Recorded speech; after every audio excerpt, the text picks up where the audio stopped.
करूया सर. करू सुरू. हो, निधिध्यासन. आत्मस्वरूपाचे जे अनुसंधान की मी साक्षी रूप आहे, पूर्ण ब्रह्म मी आहे, याचा निधिध्यास व्हायला.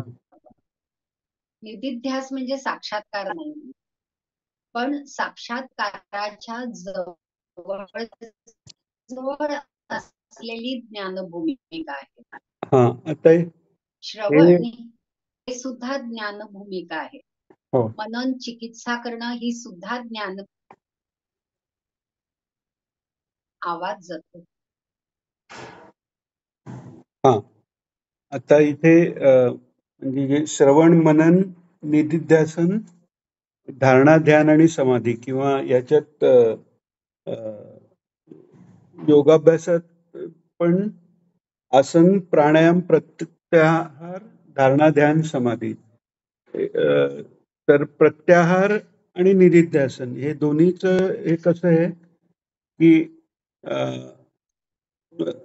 श्रवणाने आधी कळलं काय आहे आपल्याला, परमात्म तत्व काय आहे, परब्रह्म तत्व काय कळलं की त्याचा परत विचार झाला पाहिजे, मनन झालं पाहिजे. म्हणजे श्रवण नुसतं ऐकून घेतलं, मनन मध्ये आपलं आपण स्वतः त्याचा अजून वेगळ्या वेगळ्या पद्धतीने विचार करून ते पक्क करायचंय. आणि निधिध्यासन म्हणजे पुन्हा पुन्हा, कारण मन हे श्रवण करताना श्रवण झालं तर श्रवण करताना पूर्ण लक्ष देऊन ऐकणं हे श्रवण झालं, पण मनन हे काही सतत होत नाही. मनन करत करत नंतर ते पुन्हा पुन्हा सतत व्हायला लागलं की ते निधिध्यासन झालं. म्हणजे ईश्वर तत्वावरून मन बाजूला झालं, पुन्हा ते वळवून ईश्वर तत्वावर नेलं, हा निधिध्यास आहे. जसं प्रत्याहार म्हणजे बाकी सगळ्या गोष्टीतलं मन काढून ते ईश्वरावर आणणं, हे म्हणजे तिसरी भूमिका ही जवळजवळ सारखीच आहे. आणि चौथ्या भूमिकेपासून योग म्हणा किंवा ज्ञान म्हणा सेमच आहे. म्हणजे धारणा, ध्यान आणि समाधी. तर निधिध्यासनात अभ्यास आहे मुख्य, म्हणजे पुन्हा पुन्हा पुन्हा पुन्हा प्रयत्नांनी आपल्याला पुन्हा त्या ईश्वर तत्वावर मन न्यायचंय, ते झालं निधिध्यासन. मग नंतर धारणा म्हणजे त्याची कन्सिस्टन्सी वाढली, जास्त काळ त्याच्यावर आपलं मन राहिलं. आता त्याच्यावर मन राहिलेलं असताना, म्हणजे आता माझ्या मनात ईश्वराचा विचार आहे, त्याच वेळी माझं आजूबाजूला काही चाललेले आवाज मला ऐकू येत आहेत किंवा मला आजूबाजूचं दिसतं पण आहे. म्हणजे धारणा जरी झाली तरी ते ध्यान नाहीये. ध्यानात अजून जी एकाग्रता म्हणतात, एकाच गोष्टीवर लक्ष केंद्रित होणं, हे ध्यान झालं. आणि ध्यानाची परिपक्वता समाधी म्हणजे तिथे तो साक्षात्कार झाला. आणि मग त्याच्यात सविकल्प आणि निर्विकल्प आहे, किंवा सगुण साक्षात्कार, निर्गुण साक्षात्कार. म्हणजे निर्विकल्प समाधीत मग वेगळं अस्तित्व नाही, असं आहे. तर निधिध्यासन हे खूप महत्वाचं आहे. म्हणजे ते निधिध्यासन जे आहे ते ज्ञानमार्गात श्रवण मनन आणि मग त्याचा आधार घेऊन निधिध्यासन होत आहे. किंवा योग मार्गात आसन प्राणायामाने आणि प्रत्याहाराने तो प्राण एके ठिकाणी ओढून घेऊन त्या अवस्थेत जाण्याचा प्रयत्न केला. आणि भक्तीत ते पहिल्यापासूनच आहे. म्हणजे श्रवण मनन निधिध्यासन हे आत्मतत्व जरी नाही कळलं आधी काय आहे ते, तरी भक्ती मार्गात नुसतं जे काही ईश्वराचं रूप आपल्याला कळतंय, आवडतंय, त्याच्यात पुन्हा पुन्हा मनाला आणून ठेवणं, हेही निधिध्यासन झालं. ते झाल्याशिवाय धारणा होऊ शकत नाही, ध्यान होत नाही आणि समाधी होत नाही. तर धारणा आणि ध्यानानंतर ऍक्च्युअल प्रयत्न, जे बाहेरचे प्रयत्न आहेत ते थोडेसे कमी होतात. पण निधिध्यासन हे बाहेरच्या प्रयत्नातली सर्वात मोठी स्टेप आहे, त्यामुळे ते खूप महत्वाचं आहे. तेच महाराज तिथून सांगतात, म्हणजे निधिध्यासन व्हायला पाहिजे. आता त्याच्या पुढचं वाचूया आपण.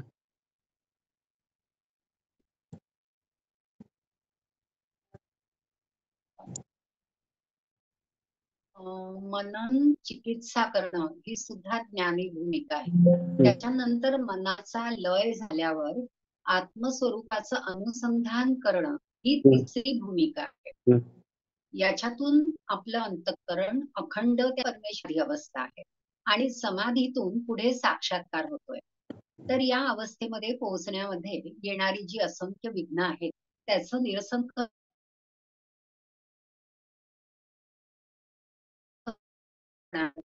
ही मोठी अडचण आहे जी हा, मध्ये आवाज गेला.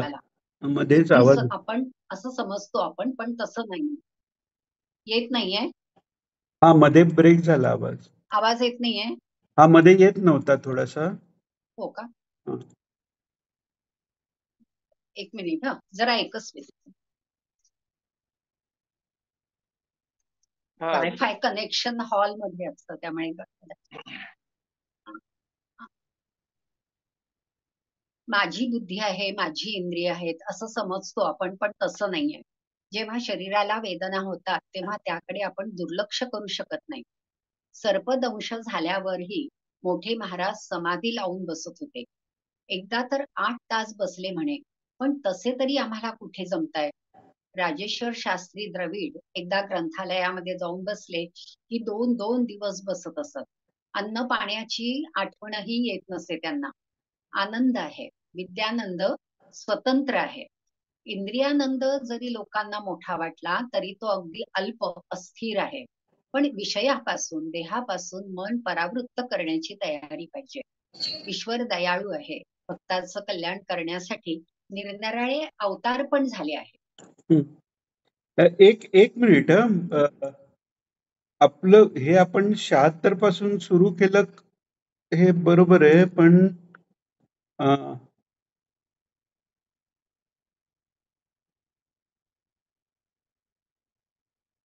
हा, बरोबर आहे. सॉरी. नाही, बरोबर आहे. नाही ना? हो, 76 पासून बरोबर. नक्र आणि गजेंद्राची कथा सर्वांना माहिती आहे.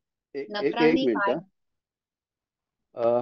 दिनू ते हा, आता श्रीपाद वल्लभ पर्यंत कुठे आलेलो आपण? तिसऱ्या ह्याच्यापर्यंत नव्हतं आलो ना? दुसऱ्या दिगंबराचं चालू होतं आपलं, मला वाटतं.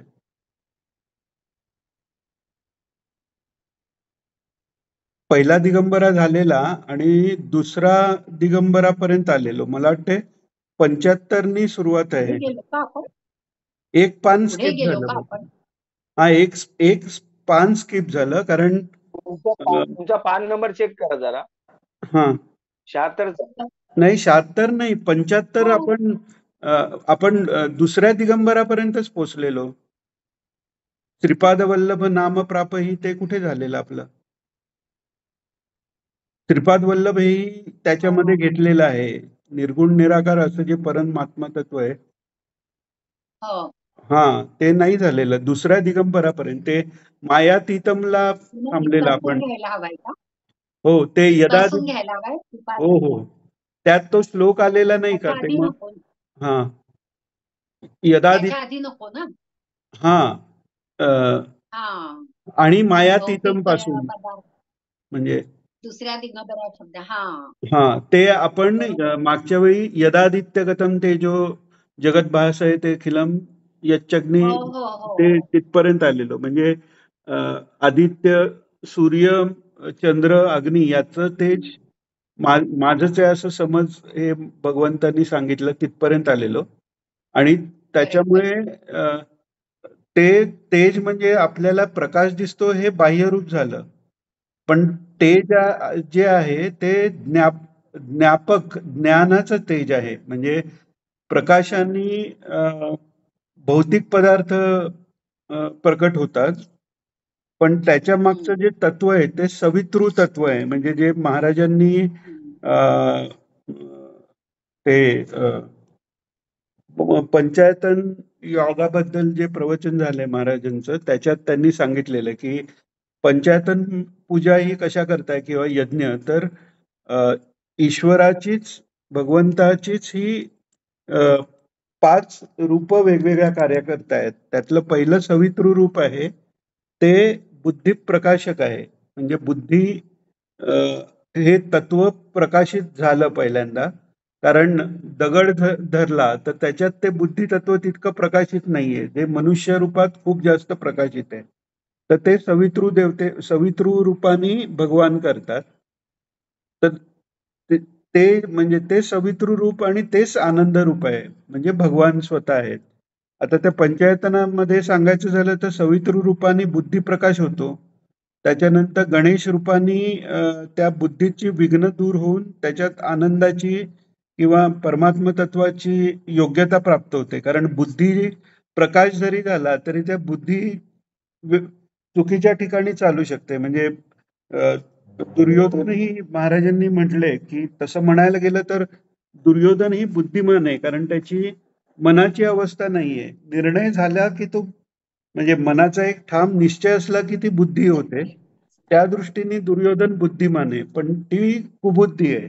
तर ती सुबुद्धी होण्यासाठी म्हणजे त्यातली विघ्न घालवण्यासाठी गणेश रूपाने ते येतात. देवी रूपाने ते विद्यामाया ही अविद्यामायाला घालवते. म्हणजे देवी रूपाने ते अध्यात्म मार्गात पुढे नेतात. शिवरूपाने महादेव रूपाने मुक्तिदाते आहेत आणि विष्णू रूपाने स्वतः ते आनंद रूप आहेत आणि पराभक्तीदाते आहेत असं आहे ते.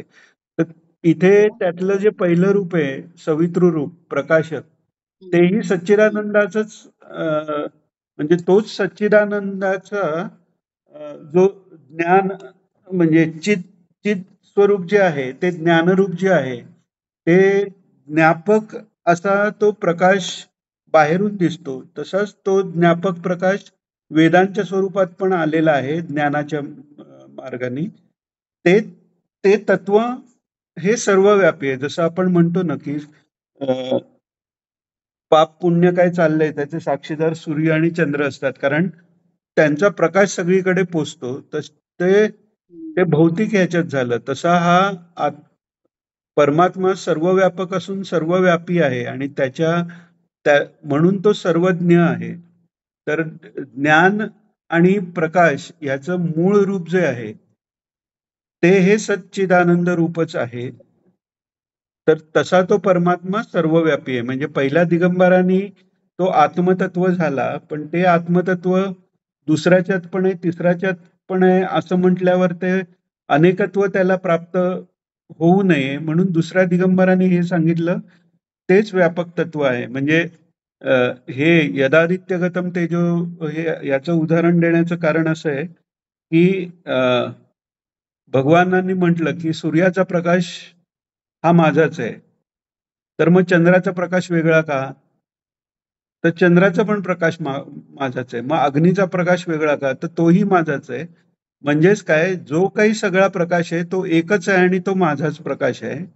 आणि आता हा प्रकाश हा व्यवहार पण गेला. मग सगळीकडे ते तत्व एकच आहे ते सच्चिदानंद आहे. हे दुसऱ्या दिगंबरांनी कळलं.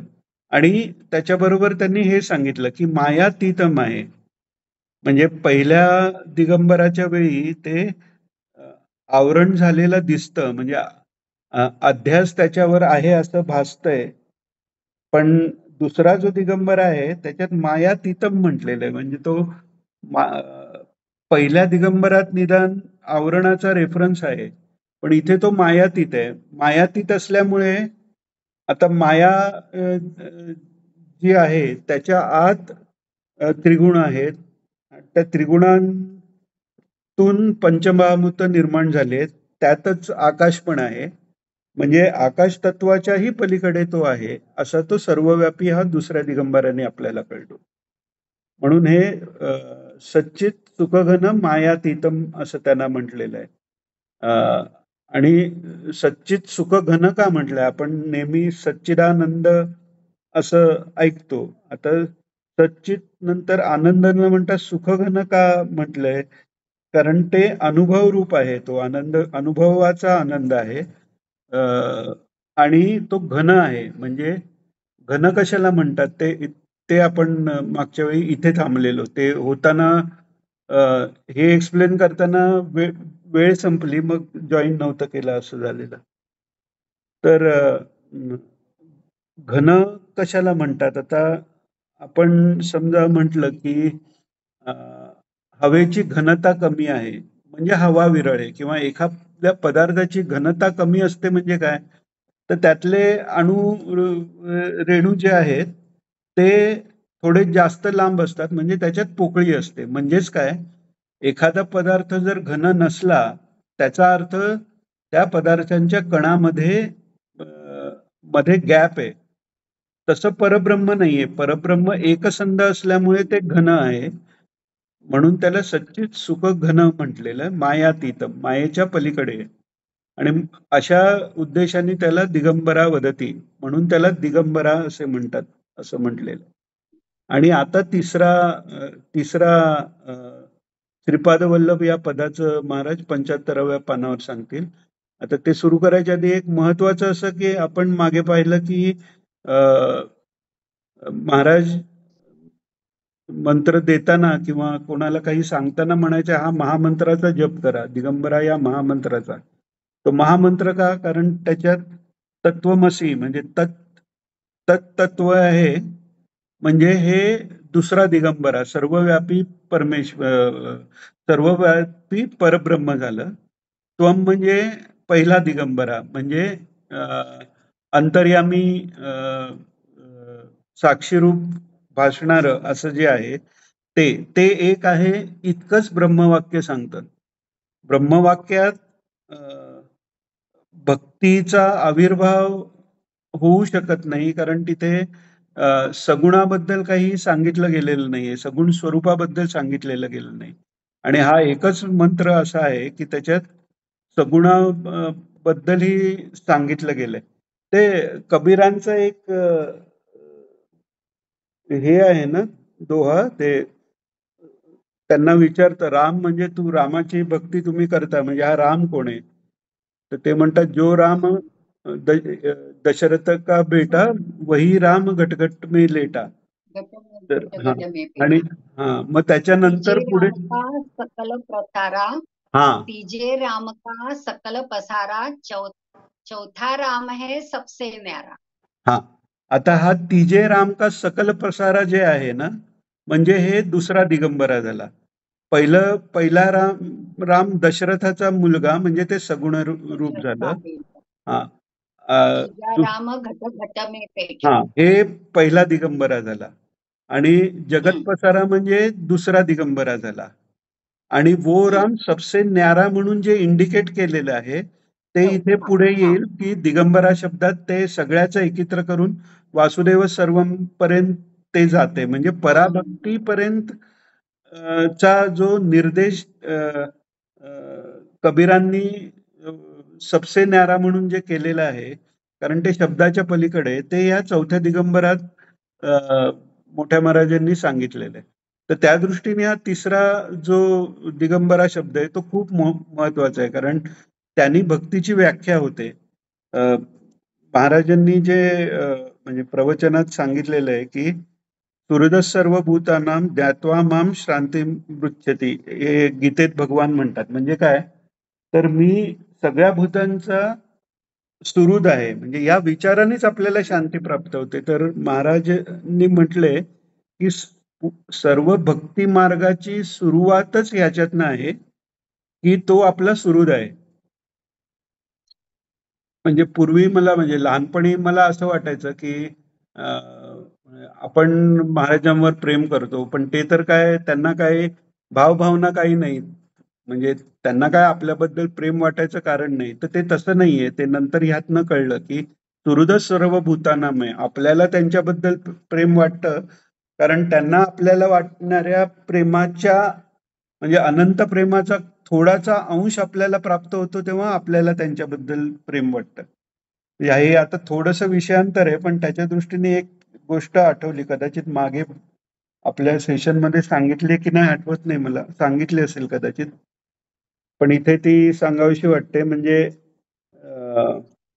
गुरुदेव रानड्यांना एक जण विचारतात की तुम्ही तुमच्या सद्गुरूवर इतकं कसं काय प्रेम करतात? तर ते त्यांना भरून येतं, ते स्तब्ध होतात थोडा वेळ आणि मग ते म्हणतात, की अहो त्यांनी माझ्यावर इतकं आम्हाला प्रेम दिलं, की नाईलाजास्तव हे थोडं तरी प्रेम आम्हाला करावं लागलं, ते उत्पन्न झालं. तर तसं आहे ते. तर तो जो ऍस्पेक्ट आहे, तो ऍस्पेक्ट कुठेही ग्रंथात तेवढ्या म्हणजे अ, काय म्हणतात त्याला, कोणत्याही मंत्रात, सॉरी ग्रंथात नाही, म्हणजे या महावाक्यात तो ऍस्पेक्ट नाही आलाय. तो आपल्या या दिगंबराच्या ह्याच्यात आलाय श्रीपाद वल्लभनी. आणि त्याच्यात सुहृदम सर्वभूतानांचा अर्थ काय आहे, की प्रत्युपकार निरपेक्षतया उपकारिणाम, असा आचार्य महाराजांनी शंकर भाष्यात त्याचा अर्थ केला, की प्रत्युपकाराची इच्छा न करता उपकार करणारा म्हणजे अ, स्वाभाविक आणि कार्यकारी दया आहे. म्हणजे आपली दया जी असते ती नुसती सहानुभूती आपण म्हणतो किंवा दया म्हणतो, ती कार्यकारी होत नाही. पण ईश्वराची दया किंवा ईश्वर स्वरूप महात्म्यांची दया अशी असते की ती कार्यकारी आहे. आणि त्यामुळे कशाचाही मोह नसला तरी ते आता राहिलो उपकारापुरता म्हणतात किंवा ते प्रार्थना करतात की भूता परस्परे जडो मैत्र जीवाचे आणि म्हणजे किंबहुना सर्व सुखी, ही जे सगळं ज्ञानेश्वर महाराज प्रार्थना करतात, कारण ती सहज वृत्ती आहे. कारण प्रेम आहे सगळ्या जीवावर. आणि ते प्रेम काय आहे, तर अ, अ, चित तत्वाची परिणिती ही म्हणजे त्याची जे मॅनिफेस्टेशन म्हणतो त्याचा जो आविर्भाव आहे तो ज्ञानात आहे. तसा म्हणजे सत्तत्वाचा आविर्भाव असणं, स्वतःला जपणं, हे त्याचं येतं. तसं प्रेम जे आहे तो ते आनंदातून येतं. म्हणजे ज्या गोष्टीतनं आनंद मिळतो तिथे साहजिक आपल्याला प्रेम वाटतं. आता आपण मायेच्या ह्याच्यात असल्यामुळे आपल्याला तो तो तो आनंद वस्तूमधनं वाटतो. पण तो आहे खरं भगवंतामधनं येणारा. तर ते जेव्हा कळतं तेव्हा भगवंतावर प्रेम होतं. तसं भगवंत जो आहे किंवा साक्षात्कारी पुरुष जो आहे, त्यांना तो आत्मानंद आहे आणि त्यांचं जे मी त्यांचा नाहीच राहिला. पण जे त्यांना हे विश्वची माझे घर ऐसी जयाची मती स्थिर, किंबहुना चराचर आपणची झाला म्हटल्यावर ते सर्वच आपण आहोत. आणि स्वतःबद्दल प्रेम असणं हे कठीण नाहीच आहे. ते किड्या मुंगीलाही स्वतःबद्दल आहे. त्या मैत्रेय ऋषींची जे उदाहरण देतात की पूर्वजन्मी ते किडा होते आणि रस्ता चालत असताना गाडी अंगावर जाऊन गाडी जवळ आली म्हणून ते जोरात पळायला लागले. तर व्यास महर्षी तिथून जाताना ते म्हणाले, अरे एवढा या देहाचा मोह का ठेवतोस? तुला हा देह सुटल्याशिवाय पुढचा चांगली गती कशी मिळणार? म्हणून ते थांबतात आणि त्या गाडीकडे हे होऊन नंतर त्यांना पुढचा म्हणजे जन्म येतो.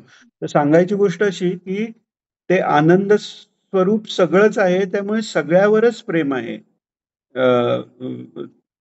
म्हणजे भगवंताचं आणि संत महात्म्यांचं. आणि त्यामुळे ते आणि भगवंत आणि संत महात्मे वेगळे नाही हे चौथ्या ह्याच्यात येईल. पण त्याच्या आधी श्रीपाद वल्लभ याच्यात हा सगळा आशय आलाय. हे थोडस आधी सांगितलं म्हणजे ते आपल्याला समजून घ्यायला थोडस बरं पडेल.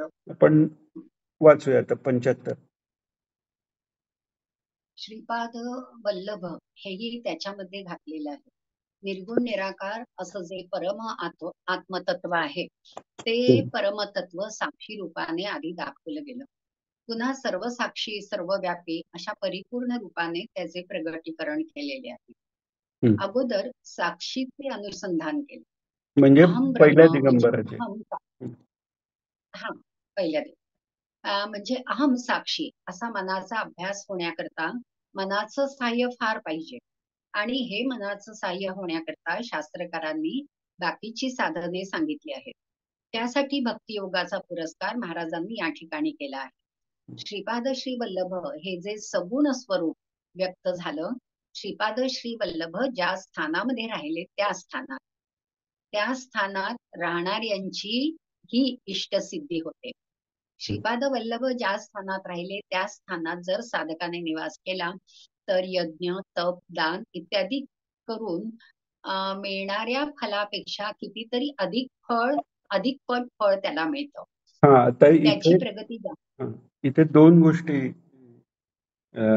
सांगायच्या की मनाचं साह्य होण्याकरता शास्त्रकारांनी बाकीची साधनं सांगितलेले ते सुरुवातीला महाराजांनी सांगितलं. अगोदर साक्षीचे अनुसंधान केले. आता त्या अनुसंधानाला किंवा पहिल्या दिगंबराचं जे आपण अनुसंधान करतो त्यालाच स्वरूपानुसंधान म्हटलेलं आहे. तर त्यामुळे ते ह्याच कदाचित ह्याच्या म्हणजे याच सायक्लोस्टाईल मध्ये पहिल्या 3-4 प्रवचनातच ते प्रवचन आहे. त्याच्यात महाराजांनी सांगितलंय की मुख्य स्वरूपानुसंधान वाया की जे मनशोधन देवगुरु सेवन सदाचरण अनासक्ते. म्हणजे हे मुख्य काय आहे तर हे स्वरूपानुसंधान आहे. अंतर्यामी जो आहे तिथपर्यंत बुद्धी जाणं हे ते स्वरूपानुसंधान आहे. आणि ते होण्यासाठी काय सांगितलंय वाया की जे मनशोधन म्हणजे मनाचं शोधन म्हणजे शुद्धीकरण. आणि ते म्हणजे एखादी गोष्ट घुसळून त्यातलं तत्व बाहेर काढतात तसं ते आहे.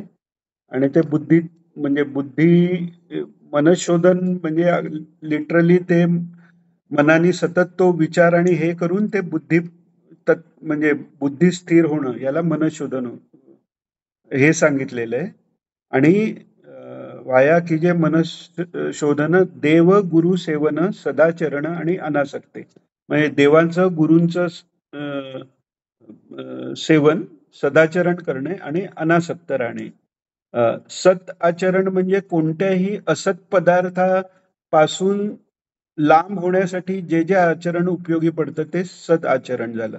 त्यामुळे सदाचरणाचं जे डेफिनेशन जे आहे ते जशी आपली प्रगती होत जाते तसं ते डेफिनेशन बदलत जातं.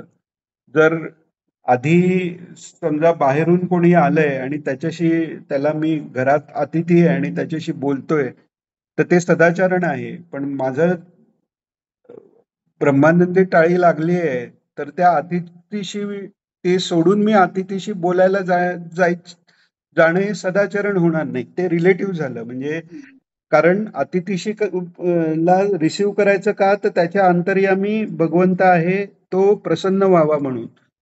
तर तो जर ध्यानात मिळत असेल तर ते सोडून मी अतिथींकडे जाणार नाही. अर्थात हे एक उदाहरण म्हणून दिलं.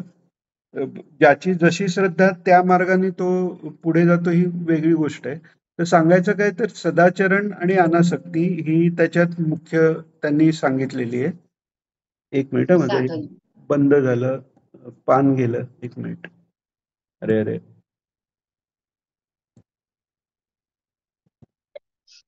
हा आलं. हा, आणि नंतर महाराजांनी इथे काय सांगितलंय आता हे पण पहा. आता हा म्हणजे आधी जेव्हा वाचलेलं तेव्हाचा अर्थ आणि आता गीतेचा वाचल्यानंतर याचा अजून अर्थ कळतो. ते श्रीपाद वल्लभ ज्या स्थानात राहिले त्या स्थानात जर साधकाने निवास केला तर यज्ञ तप दान इत्यादी करून मिळणाऱ्या फलापेक्षा कितीतरी अधिकपट फल त्यांनी मिळते. आता यज्ञ तप आणि दान याचं फल काय हे आपल्याला कळलं पाहिजे. तर त्याचं फल आहे यज्ञदान तपश्चैव पावनानाम मनीषिणाम. जे गीतेत भगवान सांगतायत की मन जे आपण मनशोधन म्हटलं किंवा मनोनाश ज्याला म्हटलेलं आहे किंवा मनाच्या अवस्थेतून बुद्धी अवस्थेत जाणं जे म्हटलेलं आहे सद्बुद्धी अर्थात किंवा बुद्धिशुद्धी ज्याला म्हटलेले आहे ते कशाने होतं तर यज्ञदान तपश्चैव यज्ञदान आणि तपानी पावन मनीषी जो आहे तो पावन होतो. म्हणजे त्याच्या आधी मनीषी म्हणजे त्यांनी मनन करून त्या लेवलला गेलेला हे झालेलंच आहे. म्हणजे ज्ञानाभ्यास आहे. स्वरूपाचं अनुसंधानाबरोबर यज्ञ तप आणि दान हे करणं आवश्यक आहे ज्यांनी मनशोधन होतं. आता त्याच्यात यज्ञ म्हणजे काय तर यज्ञ म्हणजे आपण म्हणजे साध्या याच्यात पण म्हणतो की अग्नीत आहुती देतो त्याला यज्ञ म्हणतात. अगदी साध्या याच्यात कोणाला सांगायचं झालं तर कोणत्याही गोष्टीची दुसऱ्या गोष्टीत जेव्हा आहुती पडते त्याला यज्ञ म्हटलेलं आहे. म्हणजे पर्जन्य हा एक यज्ञ सांगितलाय. हे गीतेच्या 8व्या अध्यायात आलेलं आहे की तो पाऊस जमिनीवर पडणं हा एक पहिला यज्ञ झाला. त्या जमिनीने बीजाला पुष्टी देऊन बीज अंकुरणं हा दुसरा यज्ञ झाला, किंवा बीज तयार होणं हा दुसरा यज्ञ झाला.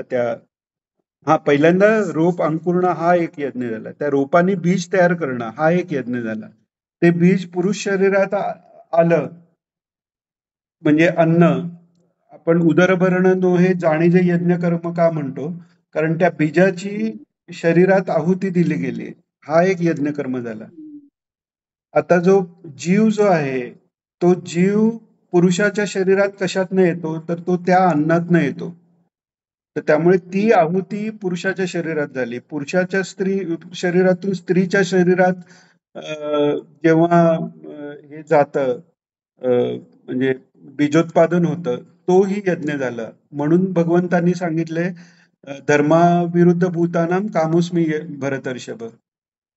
मग ते म्हणजे ती गर्भाची प्रसूती हा एक यज्ञ झाला. प्रत्येक गोष्टीत आपण एकातनं दुसऱ्यातनं जे परिवर्तन, जे उत्क्रांतीला कारक आहे, त्या सगळ्याला यज्ञ म्हटलेलं आहे. आणि त्या सगळ्या यज्ञानाम जपयज्ञोस्मी सांगतात भगवान. म्हणजे जप करणं, नामस्मरण हे सर्वात मोठा यज्ञ सांगितलेला आहे. सर्वात मोठी यायची का मला वाटतं? होती मगाशी. होती का?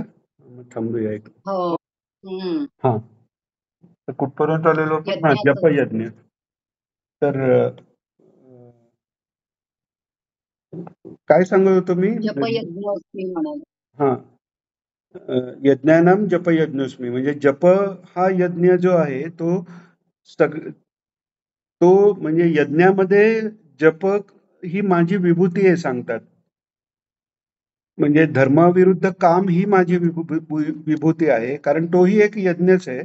पण सगळ्या यज्ञामध्ये जपयज्ञ ही माझी विभूती आहे सांगतात. त्यामुळे जपयज्ञ, नामस्मरण याचं महत्व कसं आहे की ते म्हणजे यज्ञ, दान, तप हे मनुष्याला पावन करतात. तर तपसंतापे आणि तप आलोचने महाराजांनी सांगितले. म्हणजे शरीराला जाणीवपूर्वक कष्ट देऊन त्याची ममता कमी करणं हा तप आहे. आणि ईश्वराची आलोचन करणं म्हणजे त्याचं आलोचन हे निदिध्यासनासारखंच झालं, तर तेही तप आहे. म्हणजे नामस्मरणाने तप पण झालं आणि तो यज्ञ पण झाला. आणि जे आपण मुख्य स्वरूपानुसंधान या ह्याच्यात अजून एक पाहिलं की देवगुरु सेवन आणि सदाचरण अनासक्ती. आता देवगुरु सेवन जे आहे तर तेही महाराजांनी सांगितलंय की सेवा स्मरणम आणि आत्मनिवेदनम पूजा. म्हणजे सर्वात खरी सेवा काय आहे? तर स्मरण ही खरी सेवा आहे. आणि खरी पूजा काय आहे? तर आत्मनिवेदन ही खरी पूजा आहे. तर ते होण्यासाठीही, ते समर्पण गाठण्यासाठीही हा पहिल्यांदा उपयोगी काय पडतं? तर जो ईश्वर आहे त्याचं आपल्यावर प्रेम आहे. जे काही चांगलं आपल्याला मिळतंय किंवा आपल्यातही जे चांगलं आहे ते त्याचंच आहे हे कळून त्याच्याबद्दल प्रेम निर्माण होतं. आणि मी त्याचाच म्हणजे त्याच्याच तेजाच्या अंशाने माझं अस्तित्व हे कळल्यावर ते समर्पण पण सोपं होतं. तर या दृष्टीने या गोष्टी मुख्य म्हणजे भक्ती ही साधण्यासाठी या श्रीपाद वल्लभचा उपयोग होतो. आता पुढे वाचूया आपण. श्रीपादांचं स्वरूप हे फक्त भौतिक शरीर नसून ज्ञानमय सगुण रूप त्यांनी धारण केले आहे. असा परमेश्वर, शब्द गेलाय मला वाटतं, असा परमेश्वर सगुण स्वरूप. हो, बरोबर. परमेश्वर स्वरूपाचा अवतार, तिथे तो शब्द पुसला गेलाय का? हा, नाही, तो खोडलेलाच आहे. असा परमेश्वर स्वरूपाचा अवतार. परमेश्वर स्वरूपाचा अवतार ज्या ठिकाणी राहिला ते स्थानही पवित्र होऊन जात आहे. आता स्थानाचे इथे महत्व ना, इथे पण हे खूप सटल वेनी म्हणजे सूक्ष्म यांनी महाराजांनी याच्यात सांगितलंय. ज्ञानेश्वरीत पण हा भाग म्हणजे माऊलींनी खूप छान हे केलाय.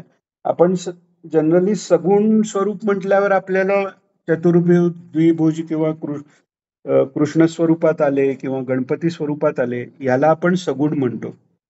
तर ते सगुण आहेच, तर ते सगुण साकार आहे.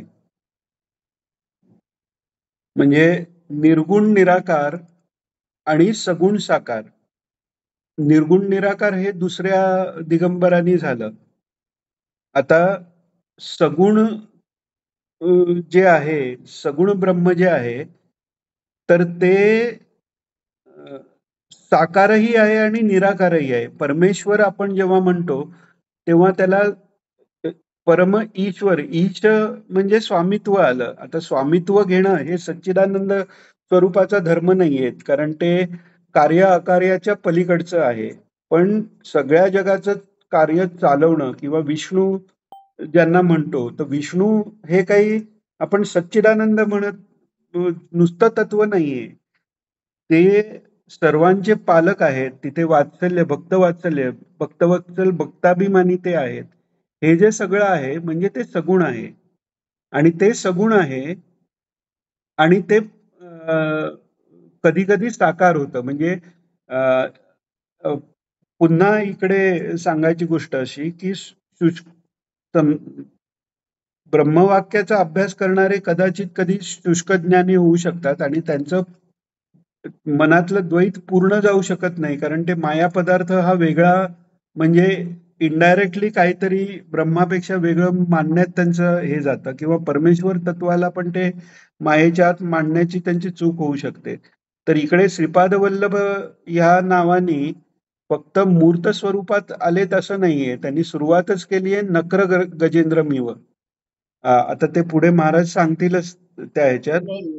पण गजेंद्रांनी जी स्तुती केली ती स्तुती करताना ती गजेंद्र स्तुती खूप छान महत्वाची आहे. गजेंद्र, आपल्याला वाटतं की गजेंद्रांनी सगळी स्तुती जी केली ते आपल्याला त्या म्हणजे मरणापासून वाचावं किंवा नकराच्या तावडीतनं दुःखातनं वाचवावं म्हणून केले, पण वास्तविक पहिलं तर गजेंद्रांनी हाक मारली आहे की सर्वव्यापी असं जे परमात्म तत्व आहे त्यांनी माझं रक्षण करावं म्हटलं. आणि मग स्वतःच्या नावाचे अभिमानी कोणतेही देव आलेले नाहीयेत, पण भगवान विष्णू आले आणि तेव्हा ते साकार होऊन त्या गरुडावर बसून आले. त्याला हरी अवतार म्हणतात. म्हणजे गजेंद्राला भेटायला आले तो हरी अवतार, म्हणजे मग ते त्या लिमिटेड रूपात साकार होऊन तिथे आलेले आहेत. पण अदरवाईज त्यांचं अनलिमिटेड पण सगुण रूप जे आहे त्यालाच आपण सर्वव्यापक, विश म्हणजे व्यापणं, सर्व व्यापणारे असे ते विष्णू हेही सगुण रूप आहे. ते पण ह्या श्रीपाद वल्लभ ह्याच्यात म्हणजे दिगंबरात पहिला आणि दुसऱ्या दिगंबरात जसं व्यष्टी म्हणजे व्यक्ती स्पेसिफिक रूप आणि सर्वव्यापी रूप सच्चिदानंद घन घेतलेलं आहे, तर ह्याच्यात गुणासहित ही ते घेतलेलं आहे. म्हणजे तो निर्गुण निराकार अंतर्यामी आहे, सर्वत्र पसरलेला आहे, तसाच तो सगुण साकार अंतर्यामी आहे आणि सर्वत्र पसरलेला आहे. हे ह्या तिसऱ्या म्हणजे श्रीपाद वल्लभ ह्या पदांनी सांगतायत महाराज.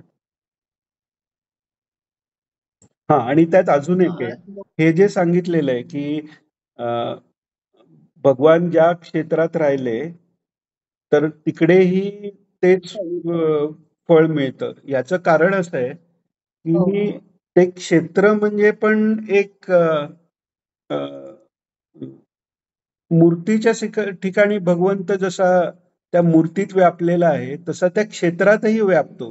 तिथे येणारे संत महात्मे किंवा ज्या संत महात्म्याच्या भक्तीनी ते स्थान निर्माण झाले, किंवा वृंदावनाबद्दल या प्रेमानंद स्वामींनी पण महाराजांनी पण सांगितलेलं की वृंदावनातले काही म्हणजे झाडं, पानं, काही दगड गोटे सगळे राधाकृष्ण स्वरूप आहेत.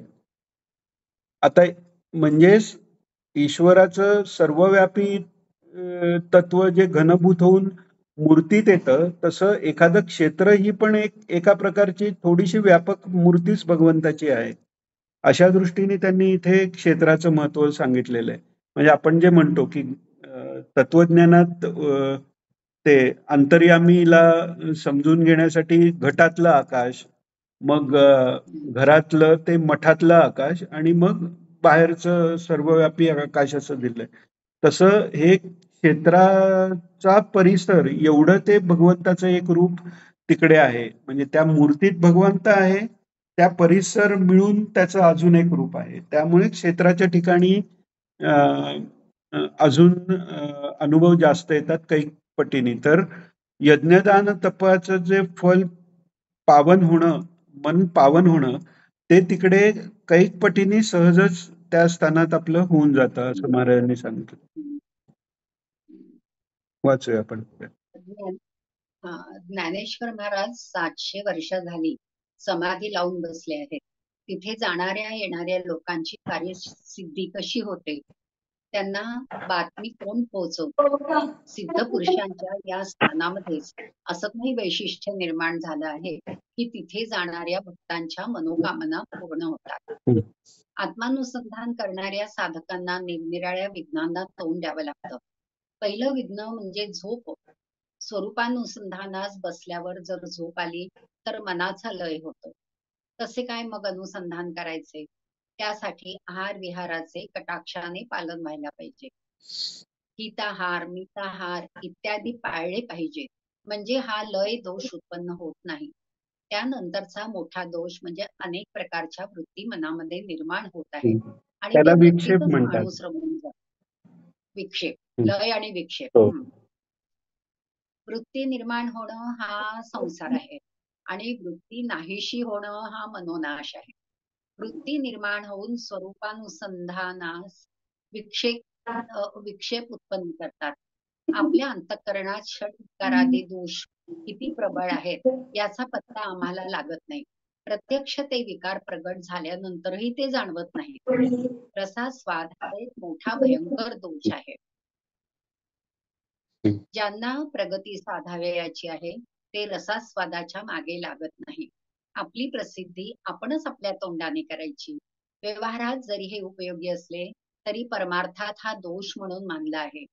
मला इतका अनुभव आला आहे, माझी एवढी प्रगती झाली आहे, असे स्वतः सांगत सुटायचे. आपल्याला जो काही थोडाफार चांगला अनुभव आला त्याची आपल्या मुखानेच प्रसिद्धी करायची. प्रगती शब्दाचा अर्थ काय समजायचा? साधन व्यवस्थित चाललेलं आहे, ती ईश्वराची कृपा आहे असे समजायला काय हरकत आहे? आपल्याकडे त्याचं कर्तृत्व घ्यायचं काय गरज घ्यायची काय गरज आहे? त्या हे रसास्वादातच गोलकर काकांनी हरेश्वरला नाही का प्रश्न विचारलेला महाराजांना की आपल्या साधनेच्या प्रगतीची पट्टी काय, म्हणजे परिमाण काय असं विचारलेलं. तर ते म्हणाले की आता पट्टी काय सांगणार म्हणे की साधनात दिवसेंदिवस मनाची स्थिरता वाढते आणि आपलं आचरण सात्विक होते, हीच पट्टी आहे. तर त्यामुळे महाराजांनी कधी आता बरेच जण महाराजांना विचारायचे की आता असं साधनेला बसल्यावर असा प्रकाश दिसला किंवा असं ध्वनी ऐकायला आला, तर ते कुठेही कधीही ते असं अरे वा छान झालं वगैरे पण नाही म्हणाले. आहे असे येतात, ईश्वराकडे बुद्धी लावावी आणि ते हे अभ्यास चालू ठेवावा. म्हणजे तो मला असा अनुभव आलाय हे सांगणं त्यांनी कधी एंटरटेन केलंच नाही, कारण तो रसास्वाद आहे. अर्थात तो गुरूंसमोर सांगावा हे त्या भक्ताला वाटत असेल, पण 4 जण आजूबाजूला बसलेले असताना ते सांगायची म्हणजे ते बरं नाही. अशा ह्यानी ते एंटरटेन नाही करायचे. म्हणजे माझा एक मित्र त्याला म्हणजे अनाहत नाद ऐकू यायचा, तर त्यांनी ते महाराजांना सांगितलं. तर त्यांनी हे चांगलं आहे, साधना करत राहावी, तिकडे लक्ष द्यावं आणि नामस्मरण करत राहावं वगैरे असं सांगितलं. म्हणजे ते काही असं काही नाही की वा वा चांगलं आहे खूप, असं काही नाही. ते लगेच फाटा द्यायचे त्यांना. तर तेच आहे म्हणजे इथे आता प्रश्न हा आता मग इथे प्रश्न येतो म्हणजे काय सांगायचं आणि काय नाही सांगायचं. तर सांगायचं काय, तर त्यांची महती आहे, त्यांच्याबद्दलचं जे त्यांच्याकडनं कळलेलं आहे, ह्या गोष्टी सांगायच्या. पण मला असा साधनेत अनुभव आला किंवा माझी इतकी लेव्हल झाली, हे नाही सांगायचंय. कारण काही काहींना वाटतं, की काही सांगायचंच नाही. तसं पण नाहीये. महाराजांनी सांगितलंय, एकट्याने विचार करावा आणि सर्वांनी विचार करावा. जेव्हा अभ्यास हा आहे, श्रवण आणि मनन हे एकत्र करून त्याचा फायदा आहे. पण निधिध्यासन, ध्यान, धारणा, समाधी हे ज्याचं त्यांनी करायला लागतं. तो साधनाभ्यास आहे, तो एकट्याने. म्हणून कुमारी कंकणाचं उदाहरण तेवढ्या करता दिलेलं आहे. त्यामुळे महाराजांच्या ह्याच्यात पण पाहिलं खरं आपल्या शक्तिपात याच्यात सामूहिक साधना किंवा याचं महत्व आहे तसं म्हणजे सद्गुरूंच्या समोर हे कळणं. पण महाराजांनी तेवढं ते धरून ठेवलं नाही. ते म्हणजे आता गुळवणी महाराजांनी म्हणजे ते ते सामूहिक साधना ते घेत किंवा हे पण महाराजांनी एकतर ते स्वतः दीक्षा देताच म्हटलं नाही, त्यामुळे ते सामूहिक साधना वगैरे असं त्यांनी स्वतः कधी ठरवलं नाही. हरेश्वरला कसं आम्ही तो कार्यक्रम म्हणजे या गोडसे काका बाबा वगैरे त्यांनी ते तसं शेड्यूलमध्ये ठरवलं. तिथे बसायची विनंती केली, ते बसायचे. पण काही असं फिरून बघतायत कोणाची काय साधना वगैरे असं काही नाही. तर याचा म्हणजे उद्देश असा आहे, की अनुभव मला काय आला किंवा आता माझे अमुक चक्रापर्यंत आलोय का तमुक चक्रापर्यंत, मग हे काय झालं? तर या रसास्वादात अडकू नये हाच त्याचा हे आहे. मला अनुभव तेच सांगायचा आहे. म्हणजे मनाची प्रसन्नता वाढते की नाही, आपलं आचरण सात्विक होतंय की नाही, हेच महत्वाचं आहे. आणि एका प्रवचनात सांगतात महाराज, म्हणजे गीतेतला श्लोक आहे, एतत् ज्ञानमिति प्रोक्तम, म्हणजे जे सत्वगुण सात्विक जी गुणसंपत्ती दैवी संपदा सांगितलेली आहे, तर ती दैवी संपदा असणं ह्यालाच ज्ञान म्हटलेलं आहे. इतकं त्या दैवी संपदेचं महत्व आहे. तर तेच आता इथे महाराज म्हणतायत, की प्रगती शब्दाचा अर्थ काय समजायचं? साधन चाललेलं आहे हीच प्रगती हे करायची. आणि म्हणजे मला अनुभव आला, मी करतोय साधना, ही जर भावना त्या अनुभवातनं वाढत असेल, तर तो अनुभव कितीही वरच्या लेवलचा असला तरी तिथून माणूस खाली येऊ शकतो. तेच सांगतायत महाराज इथे. कारण ते साधन पुढे तेच म्हणतात की मला असा असा अनुभव हो. येतोय, माझे चित्त इतकं सात्विक हो. झालंय असं समजणं, त्याचप्रमाणे ते लोकांना सांगणं, हा रसास्वाद घात करणार आहे. हम्म. या रसास्वाद दोषामुळे साधनेमध्ये प्रतिबंध निर्माण होतो आहे. असे अनेक दोष आहेत. हम्म. आत्मस्वरूपाचे जे अनुसंधान की मी साक्षी रूप आहे, पूर्ण ब्रह्म मी आहे, याचा निधिध्यास व्हायला हवा. निधिध्यास म्हणजे साक्षात्कार नाही, पण साक्षात्काराच्या जवळजवळ असलेली ज्ञानभूमिका आहे. श्रवण हे सुद्धा ज्ञानभूमिका आहे. मनन चिकित्सा करणं ही सुद्धा ज्ञानी भूमिका आहे. त्याच्यानंतर मनाचा लय झाल्यावर आत्मस्वरूपाचं अनुसंधान करणं ही तिसरी भूमिका आहे. याच्यातून आपलं अंतःकरण अखंड त्या परमेश्वराच्या ठिकाणी स्थिर होत गेलं, तर मग ती समाधी आहे. आणि समाधीतून पुढे साक्षात्कार होतोय. तर या अवस्थेमध्ये पोचण्यामध्ये येणारी जी असंख्य विघ्न आहेत, त्याचं निरसन कसं होणार, ही मोठी अडचण आहे जीवाला. बुद्धी स्वतंत्र आहे, माझी बुद्धी आहे, माझी इंद्रिय आहे, असं समजतो आपण, पण तसं नाही. जेव्हा शरीराला वेदना होतात, तेव्हा त्याकडे आपण दुर्लक्ष करू शकत नाही. सर्पदंश झाल्यावरही मोठे महाराज समाधी लावून बसत होते. एकदा तर 8 तास बसले म्हणे, पण तसे तरी आम्हाला कुठे जमताय. राजेश्वर शास्त्री द्रविड एकदा ग्रंथालयामध्ये जाऊन बसले, की 2-2 दिवस बसत असत. अन्न पाण्याची आठवणही येत नसे त्यांना. आनंद आहे, विद्यानंद स्वतंत्र आहे. इंद्रियानंद जरी लोकांना मोठा वाटला, तरी तो अगदी अल्प, अस्थिर आहे. पण विषयापासून, देहापासून मन परावृत्त करण्याची तयारी पाहिजे. ईश्वर दयाळू आहे. भक्तांचं कल्याण करण्यासाठी निरनिराळे अवतार झाले आहेत. नक्र आणि गजेंद्राची कथा सर्वांना माहिती आहे. नक्राने पाय धरून गजेंद्राला आत घेऊन चालला आहे.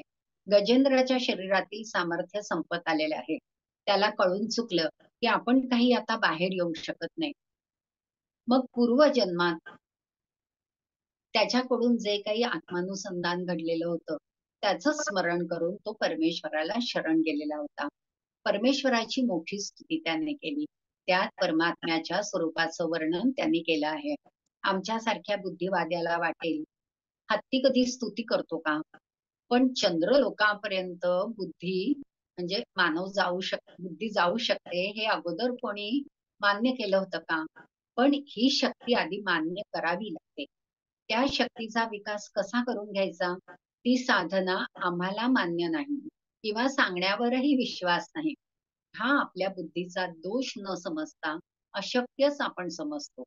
असंभावना हा फार मोठा दोष आहे. असंभावना म्हणजे इथे आतापर्यंत 4 दोष सांगितले महाराजांनी. पहिला लय, विक्षेप, नंतर रसास्वाद आणि आता असंभावना. असंभावना म्हणजे आता एखाद्याने सांगितलं की ईश्वर आहे, सर्वत्र पसरलेला आहे. असं काय असतं का? असं कोण आहे की असं सगळीकडे असेल? एका वस्तूच्या ठिकाणी दुसरी वस्तू असूच शकत नाही. मग तोच आत बाहेर कसं? ही जी भावना होते त्याला असंभावना म्हणतात. म्हणजे आपल्याला दृश्य जे जगातले जे सगळे पदार्थ ते विनाशी आहेत. त्यामुळे अविनाशी असं काही तत्व आहे हे न मानणं. माणूस मेला की सगळं संपलं, कारण पुढचा जन्म दिसत नाही म्हणून तसं काही नसतं. ही झाली असंभावना. म्हणजे संभवत नाही, या गोष्टी संभवतच नाही अशी जी धारणा होते त्याला म्हणतात असंभावना. हा असंभावना हा दोष बुद्धीतून गेल्याशिवाय परमार्थ साध्य होणं शक्य नाही.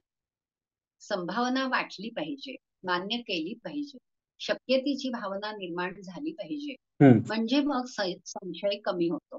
आता यात हे मगाशी जे महाराजांनी म्हटलं की तो दोष आहे हे पण कळत नाही. आता हे कसं? आता असंभावना, आता आपण विचार केला आपल्यात तर असंभावना नाहीये. आपल्यातलं तर कळतंय ईश्वर आहे सगळीकडे, म्हणजे आपल्यात हा दोष नाहीये. पण असा जर विचार केला तर सर्व ठिकाणी परमात्मा आहे इतकं तरी जाऊन दे, पण जे भेटी जे भूत ते मानी जे भगवंत हे आपल्याला त्रास देणाऱ्या व्यक्ती समोर असताना त्याच्याशी डील करताना ती भावना राहते का? ती जर राहत नसेल तर तिथे असंभावना हा दोष आला आपला. त्यामुळे असंभावना हा कधीच नसणं, त्याला तो दोष घेतला म्हटलं. आता एखाद्याच्यात म्हणजे काम आहे म्हटलं तर आता तो समजा काही कार्य करतोय, देवपूजा करतोय, तेवढ्या किंवा ऑफिसमध्ये काही काम करतोय, तर ती कामभावना तिकडे त्याची ती दृश्य स्वरूपात नाहीये. पण त्याला जेव्हा ती त्या कामभावनेला वर यायला अनुकूल काही परिस्थिती आली का ती वर येते. तसंच ही आहे की असंभावना ही वर यायला त्याला अनुकूल काही गोष्ट घडली की ती वर असंभावना हा दोष वर आला, म्हणजे तो खरं तर गेलेलाच नाहीये. ईश्वर सर्वत्र आहे म्हणताना आपण हे वाचताना पण समजा कोणी येऊन फाटकन टपली मारली तर पटकन हात उगारला जाईल.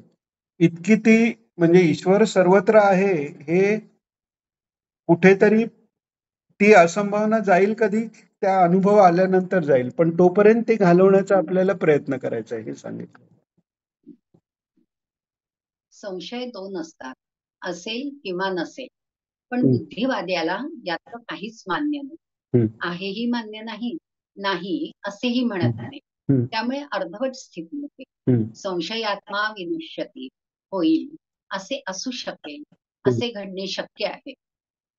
संभावनात्मक ज्ञान याच्याबद्दल म्हणजे संशयाच्या वरची पायरी.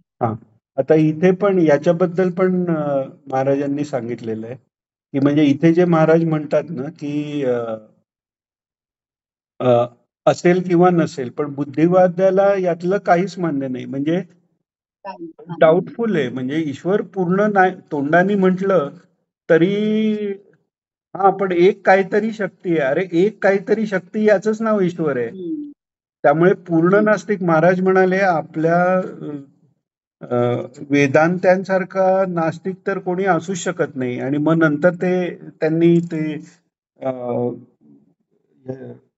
समर्थांचं ते हे सांगितलं की आगाजी झाल्याची नाही त्याची वार्ता त्याची वार्ता पुसतीच काय पुसशी काही. म्हणजे ईश्वराने सृष्टी का निर्माण केली तर ईश्वर असं पण काही नाहीये आणि सृष्टी पण काही नाहीये. एकच सलग सर्वत्र परमात्मा तत्व आहे हे जो म्हणतो त्याच्या इतका कोणता नास्तिक नाहीच आहे असं महाराज म्हणतात. त्यामुळे पूर्ण नास्तिक होताच येत नाही कोणाला.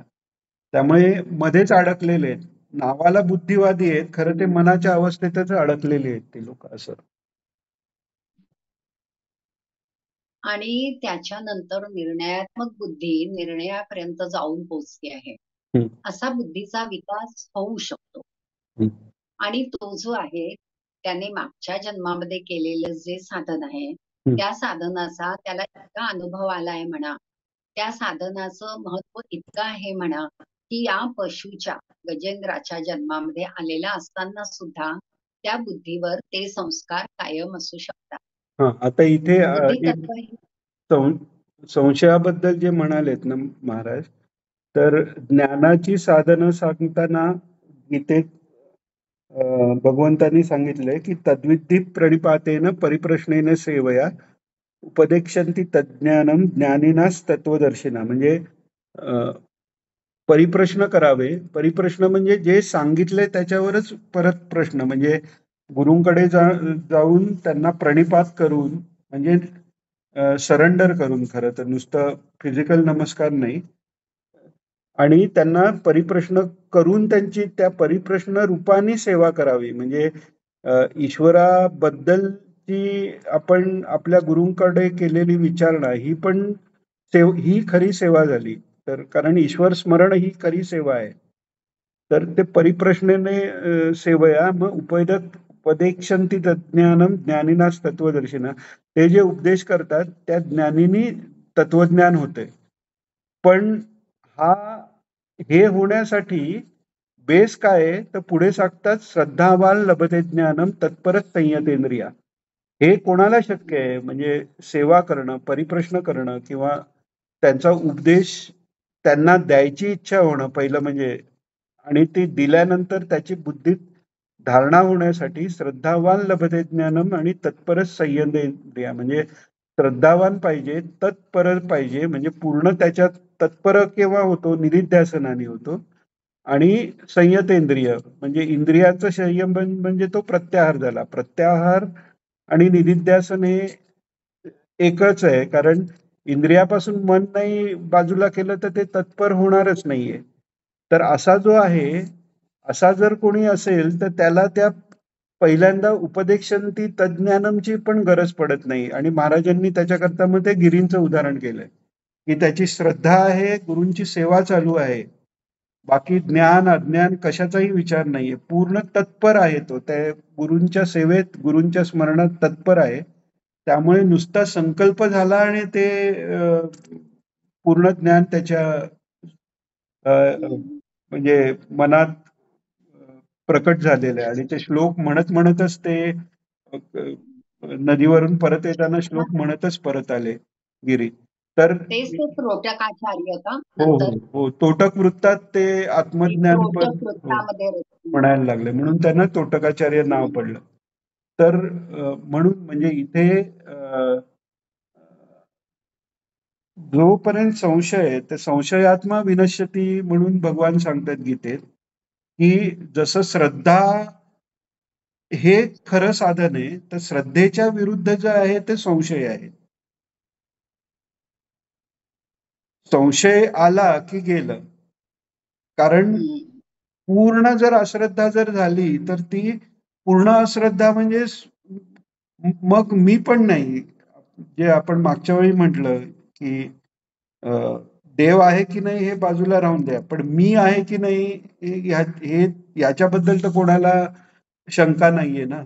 मग ते मी म्हणजे पण आत्मतत्व आहे. म्हणजे खरी अश्रद्धा म्हणजे मी पण नाही हे वाटणं म्हणजे पुन्हा ती श्रद्धेच्या परिवर्तित होते. याच्यामध्ये जे अडकलेले असतात त्यांचा प्रॉब्लेम आहे. म्हणून तो संशयात्मा विनश्यती सांगितलेला आहे कारण कोणतीही गोष्ट झाली तरी त्याच्यावर संशय आहे. म्हणजे ते वचनामृतात ती आलेली आहे गोष्ट. यांनी रामकृष्णांनी सांगितलेली की ते एक जण रानातनं जाताना कल्पवृक्षाच्या खाली बसतो. म्हणतो इतकी तहान लागले, पाणी मिळालं तर लगेच पाणी मिळतं. भूक लागले, खायला काही मिळालं असतं तर ते पंचपक्वान्नाचं ताट येतं. मग ते खातो. मग भूक वगैरे भागते म्हणतो आता झोपायला मिळालं तर, आणि सगळ्या गाद्या निर्माण होतात तेव्हा शंका येते की अरे हे सगळं चमत्कार होत आहे, ब्रह्मराक्षस तर नाही ना? तर ब्रह्मराक्षस येतो. तो खाणार तर नाही ना, खाऊन टाकतो. म्हणजे जे आपल्या मनाला जे चुकीचं जे वाटत राहतं, जो संशय येत जातो, तोच खरा खरा होत जातो. तेच पुढे पुढे म्हणजे ईश्वर नाही या दृष्टीने एकदा विचार सुरू झाला तर गेलंच. म्हणून महाराजांनी सांगितलंय की शास्त्रकारांनाही बुद्धिवान मान्य आहे, पण ती बुद्धी कशी, की ती ईश्वर सिद्ध करणारी वेदानुचारी बुद्धी पाहिजे. की ईश्वर आहेच, मग तो आहेच सिद्ध करायला ती बुद्धी वापरली पाहिजे. तो नाही सिद्ध करायला बुद्धी लागली तर त्या बुद्धी मिळून त्याचा उलट तोटा झाला, फायदा नाही झाला. तर म्हणून संशयात्मा विनश्यती, म्हणजे संशय जर घालवायचा असेल, कारण संशयाने विनाश होतो सांगितलंय सरळ सरळ. तर संशयाच्या विरुद्ध काय आहे तर श्रद्धा आहे. जे आहे ते पूर्ण श्रद्धेने करणं. मग तुम्हाला ज्ञान नसलं तरी चालेल. पूर्ण श्रद्धा एकदा निर्माण झाली तर ज्ञानाचीही गरज पडत नाही. आणि किंबहुना आपल्याला या ज्ञानाच्या अभ्यासाची गरज काय आहे, कारण तीच ती श्रद्धा दृढ व्हावी. आणि तेच म्हणजे हे सगळ्या ज्ञानाचा परिपाक काय आहे तर त्याच्या स्मरणात आपला काळ पूर्ण जाण्या इतकी आपला त्याच्याबद्दल दृढ प्रेम निर्माण व्हायला, जो आपला प्रेमास्पद आहे त्याच्याबद्दल पूर्ण जाणून घेऊन ते किती आपलंसं आहे किंवा किती चांगलं आहे बाकी सगळ्या गोष्टींपासून, याची सतत जाणीव राहण्याकरताच हा सगळा अभ्यास आहे. तर म्हणून संशय कधीही केव्हाही आला तर पहिल्यांदा तो काढून टाकावा. स्वतःच्या विचाराने नाही काढता आला तरी कोणाशी तरी बोलून काढावा, पण तो संशय ठेवू नये. म्हणजे ईश्वराच्या अस्तित्वाबद्दल, महाराजांची आपल्यावर कृपा आहे त्याच्याबद्दल, ते आपलं संरक्षण करतायत त्याच्याबद्दल कधीही काय संशय आला तर तो सत्पुरुषांकडे जाऊन किंवा एकमेकांशी बोलून असा तो काढून टाकावा. कारण प्रत्येक वेळी प्रत्येक जण त्या आध्यात्मिक ह्याला म्हणजे त्या आनंदाच्या लेवलला नसतो. एखाद्याच्या जीवनात एकदम डाऊन काहीतरी आलं तर त्याच्या इतका जरी एखाद्याला विचार करायची प्रवृत्ती नसली तरी तो त्या वेळी त्याची परिस्थिती चांगली असताना तो काहीतरी दुसऱ्याला समजवू शकतो. हेच कारण आहे म्हणून मनन हे एकाने करावं किंवा सगळ्यांनी मिळून करावं हे ह्याच्यासाठीच आहे. कारण तो बुद्धीचा प्रकाश जो आहे, जोपर्यंत आत्मप्रकाश पूर्ण होत नाही तोपर्यंत तो स्पार्क सारखा कधी कधी प्रकाश येतो. मग तो कोणाच्या एकाच्या मनात येईल किंवा दुसऱ्याच्या मनात येईल. बालादपी सुभाषितम ग्राह्यम तेवढ्या करता म्हटलेलं आहे की जेव्हा ईश्वराबद्दल अभ्यास आहे तेव्हा सगळं विश्वच गुरु आहे. म्हणूनच 24 गुरु केले. का केले दत्तात्रयांनी, की ज्याला जिज्ञासा आहे, ज्याला संशय घालवायचा आहे आणि ज्याला शिकण्याची वृत्ती आहे त्याला सर्व विश्वच शिक्षक आहे असं होऊन जातं. म्हणून संशयाचा नाश होण्यासाठी श्रद्धा पाहिजे आणि ती जिज्ञासा पाहिजे, असं आहे. बुद्धितत्व हे अगदी अविनाशी आहे. जीवन मुक्ती होईपर्यंत बुद्धितत्व बरोबर राहणार आहे. शास्त्रकार सुद्धा बुद्धीनेच आत्मतत्व दिसू शकतं म्हणून बुद्धितत्वाचा पुरस्कार करतात. आता हे का आहे बुद्धितत्व हे अविनाशी का म्हटलेलं आहे? कारण अविनाशी म्हणजे ते संपलं की जीवाचं अस्तित्वच संपलं. असं का तर जेव्हा एकोहम बहुश्याम हा संकल्प झाला तर ते म्हणजे माया तत्व निर्माण झाल्या झाल्या महत तत्व निर्माण झालं. महत तत्व म्हणजे कलेक्टिव्ह बुद्धी तत्व, म्हणजे जे विराट स्वरूपाची बुद्धी म्हणता येईल त्याला म्हणतात महत तत्व. आणि ते बुद्धी तत्व निर्माण झाल्यानंतर मग त्याच्यात सच्चिदानंदामधल्या सच्ची विकृती व्याकृत ते होऊन तो असण्याच्या ऐवजी मी आहे असा जो भाव निर्माण झाला, म्हणजे आयडेंटिटी अशी जी तयार झाली, तो अहंकार. म्हणजे महत्त्व, अहंकार, आणि मग नंतर मग त्रिगुण आणि पंचमहाभूत हे सगळं नंतर आहे. त्यामुळे पंचमहाभूताचा निराश, त्रिगुणची साम्यावस्था झाली की त्याच्यानंतर त्या बुद्धितत्व विलीन होऊन जातं, राहत नाही. त्यामुळे त्याला अविनाशी म्हटलेलं आहे इकडे. अविनाशी म्हणजे कधीच विनाश होत नाही असा त्याचा अर्थ नाहीये. म्हणजे ती बुद्धी जोपर्यंत जीव आहे तोपर्यंत ती बुद्धी आहे, अशा दृष्टीने ते आहे. वाचूया. शास्त्रकार हा त्या गजेंद्राचे सुद्धा शुक्राचार्य महाराजांनी कौतुक केलं आहे. त्या गजेंद्राने म्हणे सर्वव्यापी जे ईश्वर तत्व आहे त्याची प्रार्थना केली. सर्व जग ज्याने निर्माण केले, सर्व जीवांच्या बुद्धीला प्रेरणा करणारा जो आहे, ज्याच्या शक्तीने या सर्व विश्वाचे कार्य चालले आहे, त्याला मी शरण आलेलो आहे, अशी त्या गजेंद्राने प्रार्थना केल्यानंतर मुद्दाम शुकाचार्य वर्णन करत आहेत. आपल्या नावाचा अभिमान देवादिकांना सुद्धा आहे. पशुजन्माला येऊन सुद्धा गजेंद्राची बुद्धी इतकी शुद्ध झालेली होती की सर्व ठिकाणी एकच परमात्म तत्व आहे याची त्याला जाणीव होती. बुद्धी बरोबर असली म्हणजे ती अशा रीतीने कोणत्याही जन्मामध्ये उपयोगी पडते. छान दिलं. घेऊ ना पुढचं? हो, चालेल. तर आहे. याप्रमाणे श्रीपाद श्रीवल्लभ जे आहे ते नाव जे प्राप्त झालेलं आहे ते नक्र आणि गजेंद्र या उदाहरणावरून झालेलं आहे. नाव आणि रूप धारण करून भगवान येत आहेत. द्रौपदीचं आणखी उदाहरण दिलेलं आहे. द्रौपदी सारखी साध्वी स्त्री गृहस्थाश्रमी पुरुषाचा धर्म म्हणजे देवपूजा इत्यादी पंचयज्ञ करणं, अन्नवस्त्र कोणाला हवं असल्यास देणं, त्याचं रक्षण करणं, गुरुसेवा, वेदाध्ययन इत्यादी धर्मराजांनी सूर्यनारायणाची प्रार्थना करून वनवासामध्ये सुद्धा गृहस्थाश्रम धर्माचं पालन करण्यासाठी ते पात्र मिळवलं. द्रौपदीचं जेवण झालं की ते पात्र अन्न देणार नाही, म्हणजे द्रौपदीला सर्वात शेवटी जेवायला हवे. म्हणजे कर्म करायचे तरी किती कठीण आहे, सत्व परीक्षाच आहे. ध्येय पूर्ण करण्यासाठी मनाचा निर्धार किती पाहिजे. भक्ती मार्ग, ज्ञान मार्ग हे तर पुढचेच आहे, पण कर्म मार्गातही निश्चित दृष्टी पाहिजे. दुर्योधनाने दुर्वास ऋषींना प्रसन्न करून घेतले आणि पांडवांचं सत्व भंग करण्यासाठी द्रौपदीचे जेवण झाल्यावर अतिथी म्हणून तिथे जेवायला पाठवले. म्हणजे दुर्योधनासारखी मंडळीही सत्संग करतात, पण त्याचा असा दुरुपयोग करतात. वास्तविक पाहता दुर्वास ऋषींना प्रसन्न करून घेणं म्हणजे काही सोपी गोष्ट नाही. मनाचा निग्रह करावा लागला, पण ते सर्व त्यांनी केले. म्हणजे ही जी असुरी प्रवृत्तींची मंडळी आहेत त्यांचा जो मनोनिग्रह आहे, इंद्रियांचा संयम आहे, तितिक्षा, इतर सर्व साधना आहेत. दुर्वास ऋषी प्रसन्न होऊन काय हवा तो वर मागून घे म्हणाले. दुर्योधनाने असा वर मागितला की द्रौपदीचं जेवण झाल्यावर सर्व शिष्यांसह तुम्ही पांडवांच्या आश्रमात जा, म्हणजे पाहुण्यांच्या हातून साप मारायचा. पाहुणा मेला तरी चालेल, साप मेला तरी चालेल. मग त्यामुळे दुर्वास ऋषींना नाईलाज म्हणून जावे लागले. पांडव योग्य आहेत, धर्मनिष्ठ आहेत, हे काही त्यांना माहिती नव्हते असे नाही.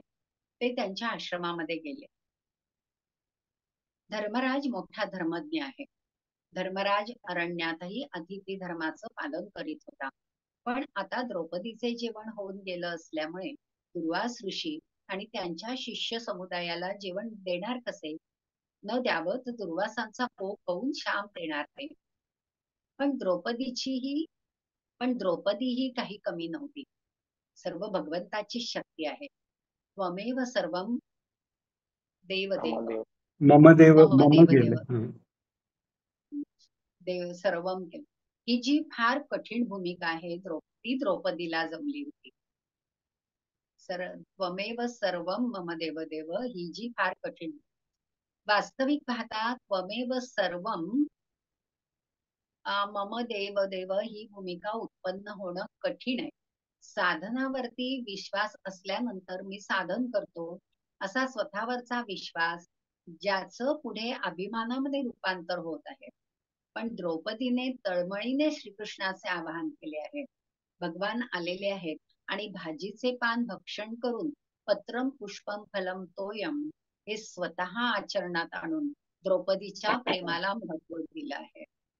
आणि मग परत त्या थाळीने अन्न दिले आणि द्रौपदीच्या भक्ती भूमिकेमुळे पांडव संकटातून मुक्त झाले आहेत. भक्तिभावासाठी भगवान वाटेल त्या वेळेला येऊन संकटातून मुक्त करतात.